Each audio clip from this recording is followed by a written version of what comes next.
The Florida Current, an online news service smartly covering politics and policy. Subscribe for free daily alerts at thefloridacurrent.com.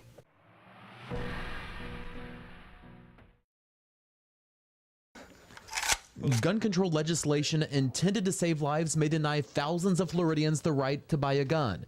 The legislation is on the governor's desk. I would think it would be very difficult for the governor not to sign a bill that will keep guns out of the hands of dangerous people with mental illnesses. The legislation requires people who volunteer for mental health treatment to give up their gun rights. Mental health professionals want Rick Scott to veto the legislation. The federal standard is the sound standard, and that is there needs to be an adjudication.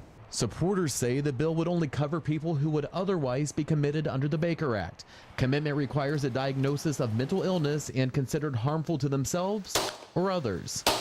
Opponents worry the bill creates unreasonable timeframes for doctors to make a life-altering diagnosis. Medical professionals worry that if the governor signs the bill into law, fewer people will seek mental health care treatment.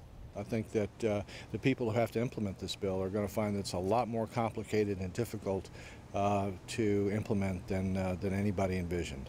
NRA's Marion Hammer says after a person with mental illness is treated, they'll be able to petition the court to get their gun rights back. They would not be able to purchase a gun until they had been treated and a psychiatrist says that they need relief from disability. Scott has 2 weeks to decide if he'll sign the legislation. In Tallahassee, I'm Matt Horn reporting.